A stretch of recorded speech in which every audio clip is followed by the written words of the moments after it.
Brave Viking, tu cherches à en savoir davantage sur les élégants Vikings? Tu cherches à savoir comment les Vikings s'habillaient pour adopter leur style vestimentaire? Quelles sont les preuves qui nous amènent à penser que les Vikings s'habillaient de telle ou telle façon? Quels vêtements étaient portés par les hommes, les femmes et les enfants? Comment les Vikings fabriquaient leurs vêtements? Les Vikings portaient quels bijoux? Ne cherche plus, tu as trouvé ce qu'il te fallait. Si l'on en croit la culture populaire, les Vikings étaient un peuple très à la mode. Toutefois, lorsque l'on enlève le glamour ajouté pour les caméras du petit écran, que connaissons-nous véritablement des vêtements Vikings? Guerriers et agriculteurs demeurant au sein de certains des climats les plus glaciaux d'Europe, les vêtements Vikings étaient chauds, ergonomiques et agréables à porter. Quoi qu'il en soit, les Vikings avaient l'œil pour concevoir des vêtements avec style. Malencontreusement, le textile se décompose aisément et se conserve uniquement au sein d'environnements particuliers comme le désert égyptien sec ou une tourbière. Ainsi, seules des fractions des matériaux que les Vikings portaient survivent aujourd'hui. Par conséquent, les connaissances sur les vêtements Vikings dépendent majoritairement de ce qui est écrit à l'intérieur des abondantes sagas Vikings qui ont survécu. Cela montre que certains éléments manquent à notre compréhension. De même, nous avons plus d'informations concernant les vêtements des riches comparativement à ceux des classes inférieures. Il s'avère que les goûts vestimentaires des Vikings ressemblaient vraiment à ceux des Germains du nord de l'Europe. L'examen des vêtements historiques des autres peuples de la région permet donc de mieux comprendre. Notre compréhension des bijoux Vikings est véritablement meilleure puisqu'ils se sont mieux conservés au fil des âges. Pour certains bijoux, des résidus de textile se sont imprégnés sur l'arrière des fermoirs de ceinture et des broches, corrodant une forme sur la matière métallique. Cela fournit des éclaircissements fascinants à propos d'éléments tels que le tissage ainsi que la quantité de fibres des vêtements Vikings. Les vêtements d'un homme viking typique se composaient d'un pantalon, d'une chemise et d'une surtunique, appelée kirtil. Ils superposaient leurs vêtements pour avoir plus chaud. La majorité des vêtements vikings se constituaient de lin ou de laine. La surtunique était communément fabriquée en laine et ses manches pouvaient être courtes ou longues. Cela dépendait assurément du temps. Les tuniques tombaient jusqu'aux genoux et étaient portées au-dessus de la tête. Aucune fermeture n'était présente. Elles pouvaient comporter un subtil espace afin d'agrandir le dégagement du cou qui n'était habituellement pas ouvert, par exemple avec une perle et du fil. C'était le vêtement le plus important qu'un homme portait.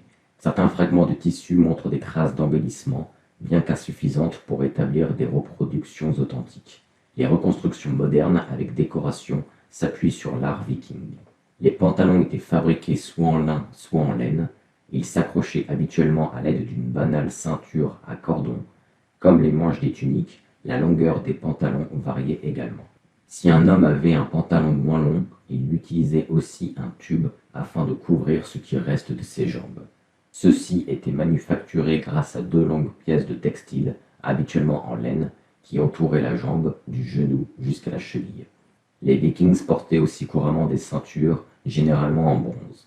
Plutôt que de s'en servir afin de garder en place leurs pantalons, les Vikings gardaient leurs ceintures au-dessus de leurs tuniques et les prenaient pour fixer des couteaux, d'autres outils et de petites poches.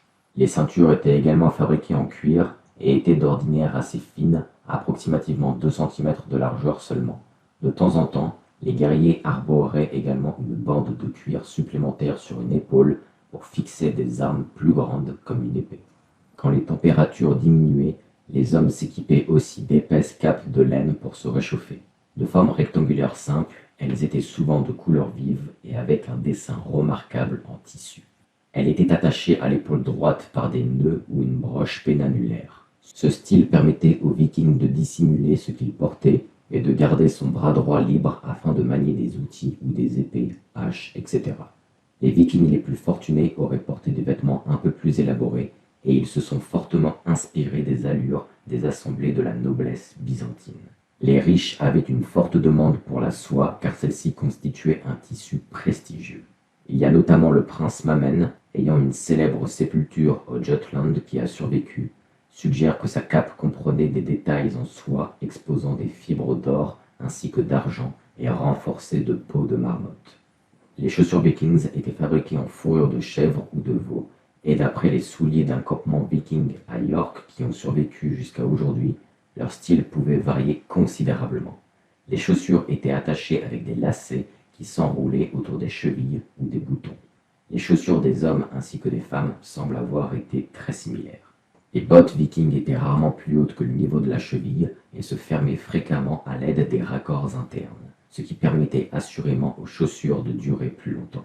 Il reste quelques traces de bottes vikings à talons, mais elles étaient probablement portées par des marchands et des gens riches plutôt que par le viking moyen. Alors que les vikings très pauvres portaient probablement aucun sous-vêtement, les sagas indiquent que les vikings les plus fortunés en portaient, bien qu'aucun exemple ne subsiste. Mais dans la saga de Fliotsdaela, on décrit un héros qui se dirige vers sa tente la nuit en ne portant que sa tunique et ses sous-vêtements. Dans une autre saga, Gisli est décrit marchant la nuit en ne portant que sa chemise et ses sous-vêtements en lin.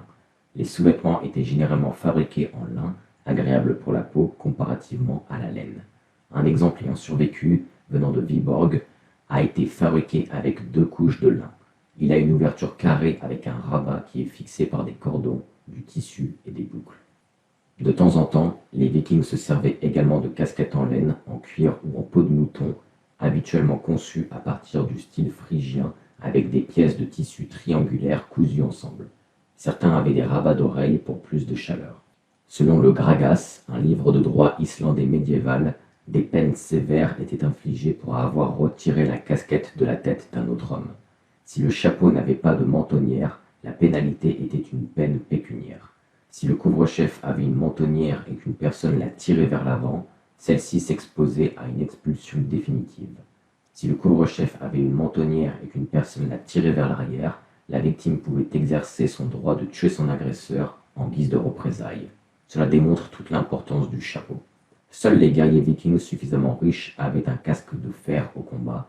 Leur conception était habituellement sobre, en forme de bol et un protège-nez sortant du milieu. Les casques plus coûteux avaient également une protection au niveau des yeux, constituant un type de masque.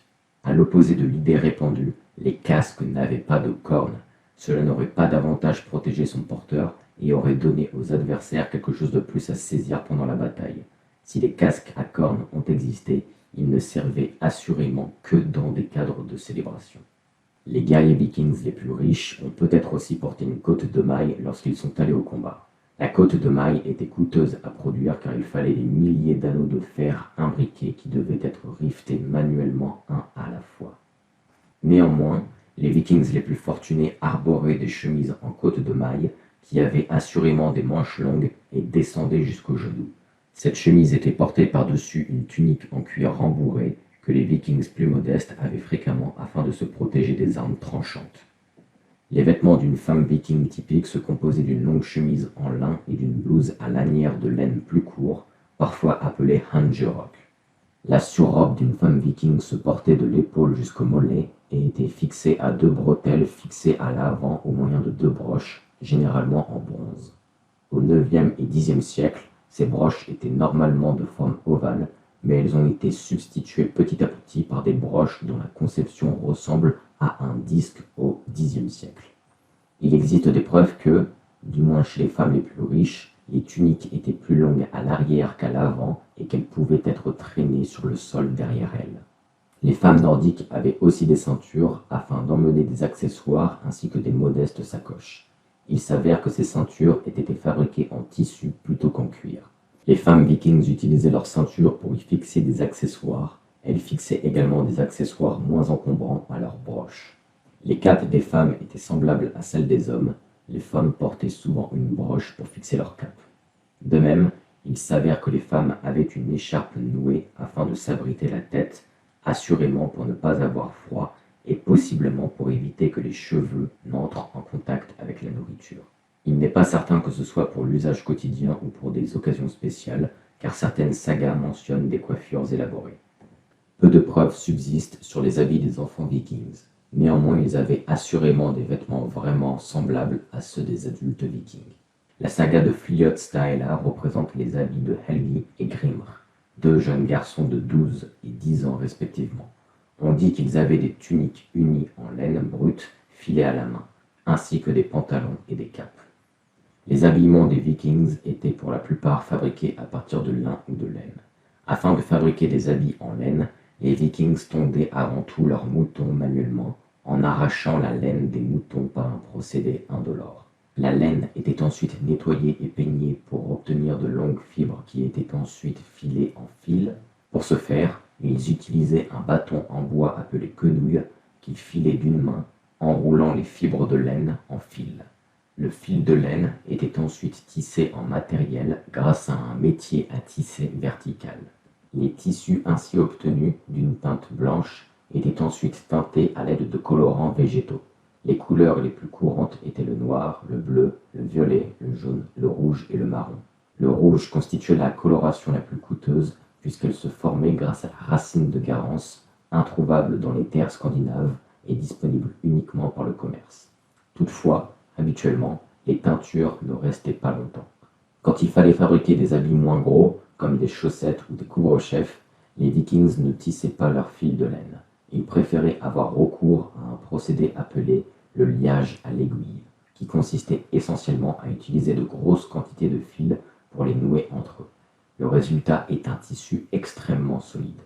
Pour préparer des peaux d'animaux, comme celles utilisées pour les chaussures, on les traitait avec de la cire d'abeille pour les rendre plus souples, puis on les frottait avec du gras de poisson afin que l'eau ne les traverse pas.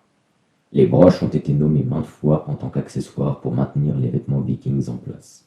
Ergonomiques et élégantes, elles permettaient de rendre une tenue unique. Elles étaient généralement décorées de façon élaborée. Les broches vikings les plus courantes sont parfois appelées broches tortues car elles ont une forme similaire à la carapace d'une tortue. Souvent, les vikings se servaient également des broches trilobées permettant de réunir 3 morceaux de tissu. Les hommes ainsi que les femmes vikings arboraient aussi des bagues, des bracelets et des colliers comme ornements. Aucune preuve n'indique que les vikings aient eu de boucles d'oreilles, mais ils ont dû les connaître grâce à leur contact avec d'autres peuples d'Europe. Tu veux ressembler à un viking à la mode de l'époque? Alors visite notre collection de bracelets vikings. Le lien est en description. Les colliers étaient arborés autour du cou, néanmoins les femmes les fixaient quelquefois également au milieu des broches dont elles se servaient pour attacher leurs robes. Les bijoux vikings étaient fabriqués en argent ou en or et étaient également utilisés comme lingots lorsque le besoin s'en faisait sentir. Les éléments d'un bijou pouvaient être séparés et monnayés pour des produits ainsi que des faveurs. En raison de cela, les défunts étaient fréquemment mis en terre en compagnie de leurs bijoux car on pensait qu'ils auraient besoin de monnaie pour vivre confortablement dans l'au-delà. Les hommes ainsi que les femmes portaient également des colliers faits de perles.